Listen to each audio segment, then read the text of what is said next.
Ladies and gentlemen, our program will begin in 5 minutes. Please find your seats and kindly silence all portable electronic devices.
Please welcome to the stage for a special presentation, the Chair of the Space Generation Advisory Council, Mr. Ali Nasseri, and the immediate past chair, Ms. Stephanie Wan.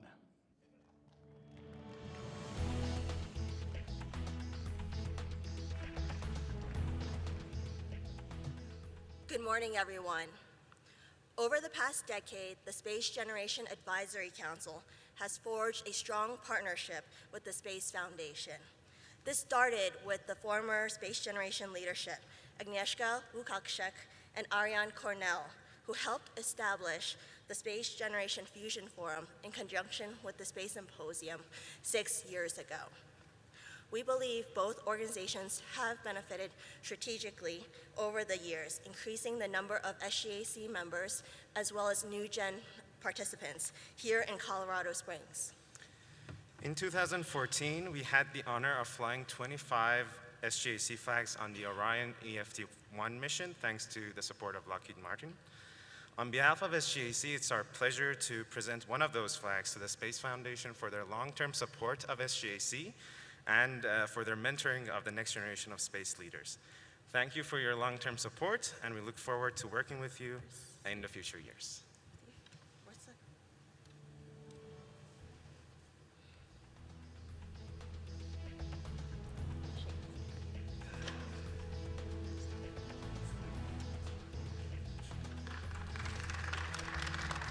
Thank you, Stephanie. Thank you, Ali. I'm proud to accept this on behalf of the Foundation, and we will be sure that this finds a great location in our Space Foundation Discovery Center. Thank you very much.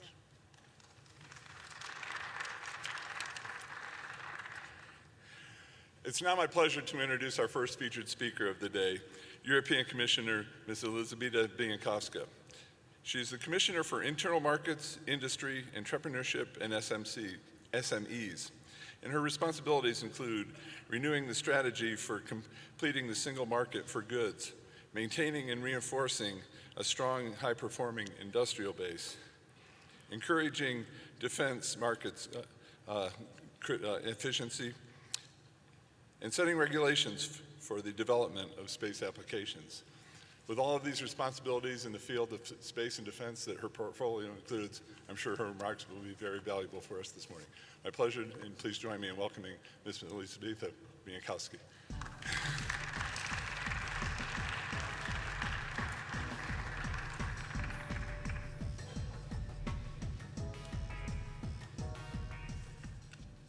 Ladies and gentlemen, first I want to thank you for this introduction. It's really a pleasure for me to be here in this very special location. I'm for the first time here, not me personally, but European Commission, and I'm the first European Commissioner to participate in this event. And I want to present you recent activities of the European Commission in the space sector.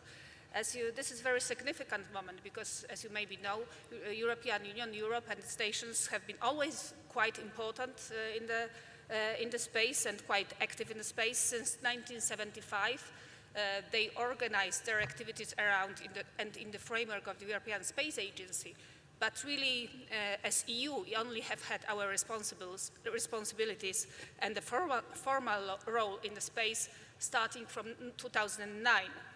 Since 2009, we accomplished really a lot. We launched 2 flagship space programs. Maybe you know them, Galileo and Copernicus. And really last year, and that's why I'm also here to present it, last year was a really turning point. For the first time in the European history, we presented a space strategy for Europe, a very complex and coherent document in this sector, for this sector. And being here today to address this conference and the world of space is for me a kind of recognition of our efforts that were done in this main mandate of the Commission that started in 2015. And also I want to send a very clear signal of our willingness to position Europe at the heart of the global space policy and, of course, economy. With an accumulated budget of 7 billion euros per year, Europe is the second space power in the world, and we want and we intend to preserve and to strengthen this position. Because this is the sentence that I keep repeating. Space matters for Europe. We are delivering on clear priorities. We are investing in space solutions. We are ready to grasp the full opportunity of space. And this we want to, of course, do in a cooperation with you, with all of the members of big space family. I would like first to speak about our two flagship programs that I mentioned before, Galileo and Copernicus, shortly. They are really the basis of our strategic, industrial, and political approach to space. Galileo is the European global satellite navigation system. It will improve traffic flow and vehicle efficiency. It helps track parcels and shipments, but more importantly, it can help really save people's lives. It can facilitate civil protection operations in harsh environments and speed up rescue operations, providing really critical tools to Coast Guard and border control authorities. Last year, we launched 6 Galileo satellites, and that's built on the 6 that were launched the year before. And for the first time, we use, with success, the European Ariane 5 launcher for 4 of them. Galileo went live in December last year. It was a huge event and important point for us, and a major milestone also for our space policy. The performance of Galileo is better than expected. Today, 17 leading chipset companies that represent more than 95% of global supply produce Galileo-compatible products. With these initial services, Europe really joined the closed club of providers of navigation services. Of course, a lot needs to be done before we reach the full operational capability in 2020. But the quality of the services will continue to increase over the next years. And thanks to its performance, I'm really confident that Galileo will gradually impose itself as one of the best navigation services. Of course, again, it will work in complementarity with other such systems. Now a few words on Copernicus, which is our flagship Earth observation program. It has been a long process to reach the moment in which we are now. But our patience is paying off. Last year, we launched 2 Copernicus satellites. Just last month, we successfully launched another Sentinel, the 2B, and that builds on the 2 in 2015. So we now have 5 operational satellites delivering full, free, and open data to the world. What is important in Copernicus? It delivers land monitoring services at EU and global level, an atmosphere monitoring service, marine environmental monitoring service, and the security services, helping us monitor our borders, the maritime activities, and humanitarian actions outside Europe. Copernicus also has an emergency response service, helping civil authorities to save lives in moments of natural catastrophes. This was used in the recent earthquakes in Italy, but also here in the US, where we provided maps and information for Cyclone Matthew or on the floods in Louisiana. Finally, Copernicus is also delivering a climate change service, important for us. Our services are offering the most accurate climate and environmental data, and it was the first one to declare last year as the hottest year in the recorded history. Because I have to say it, in the current geopolitical landscape, it is important to remind that we in Europe accept the evidence confirming the existence and impacts of the climate change, and we are actively acting on it. But now that we have large amount of data from Copernicus, we want to tap, of course, the commercial opportunities of this. So we decided to make all Copernicus data and information available globally in a full, free, and open data policy. I am quite sure it was a right decision because it will allow all of us to innovate and to create new services and apps. With Galileo and Copernicus, Europe really developed a very solid industrial and pragmatic instruments. But of course, last year, having in mind this really period of profound changes that also space sector is undergoing, we found out that Europe, but of course we are discussing it for many years, was lacking a very general vision and a clear strategy. So last year, late days of November, we adopted a space strategy for Europe. With this strategy, we set our vision and our ambition for space. To remain the space power, but also to embrace the challenges ahead. And again here, our objectives are very clear. First, we want to maximize the benefit of space for our society and for our economy by creating a very dynamic and attractive market for space-based applications and services. Now, when the Copernicus and Galileo are delivering their services, we intend to shift our focus towards the creation of services building on the space data economy. We want to deliver on new services such as security and climate change, and I'm confident to say that Europe is the future for the climate change technologies, including the space technologies. Second, we want to foster a competitive and innovative European space sector, a European new space approach. Public financing, which is of course the basis for space sector also, will remain central, but we need and we want to foster greater involvement and risk sharing by the private sector also. It requires a real change of the mindset in Europe, but we are ready to push in this direction. We want to embrace a new way of thinking and to promote the emergence of dynamic European system of space startups. 350 million euros will be invested over 2 years in R&D programs and projects that contribute to developing Europe's excellence and expertise. Europe wants to make sure it becomes an attractive place to invest into space startups. This is highly important for us. Third, we for the first time recognize that space is also a strategic asset and a central element of European strategic autonomy. This is certainly something self-evident in many parts of the world, but we are breaking with such approach a major taboo in Europe, as the security dimension has for many years been left in the hands of our member states. We decided last year that Europe must become a security provider and must ensure its own security.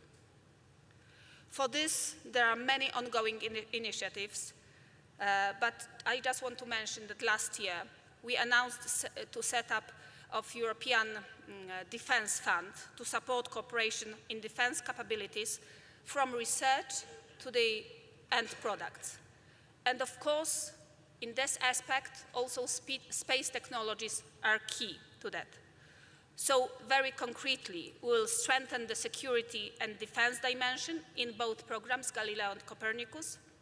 We'll turn the space surveillance and tracking framework into the EU space situational awareness system to track space debris and protect critical infrastructure. And we'll launch this year a governmental satellites communication, GovSatcom, initiative to ensure secured satellites communication.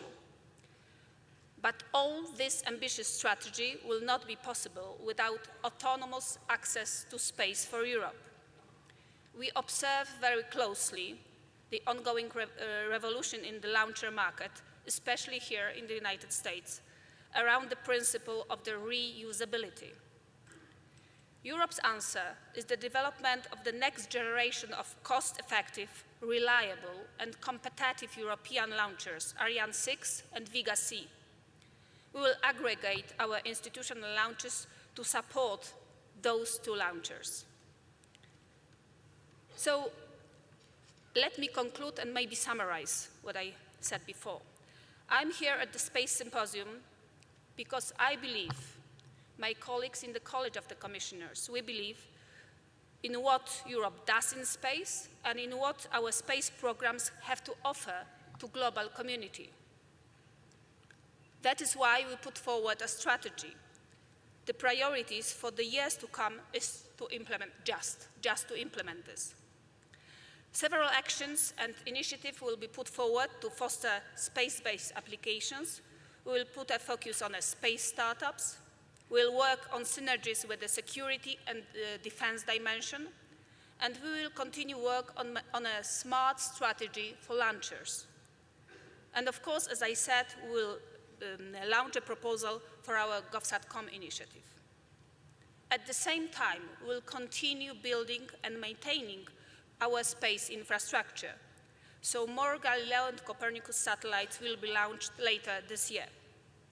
And we will prepare the second generation of these infrastructures.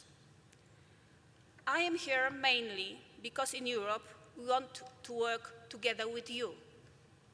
Space is a very concrete example of what we can do together in Europe. No single European country can do this alone. And we have a direct experience of this in Europe. And the same logistics logic applies to international, of course, cooperation. We recognize, after our experience, many years' experience, that we will be much more effective together.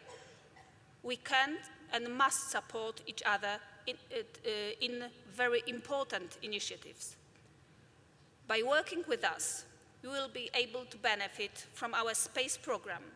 You will have access to research capabilities and to the most skilled workforce in the world. I'm quite confident, again, that being a strong, credible, and committed actor makes us a strong, credible, and committed partner in the space sector. Thank you very much.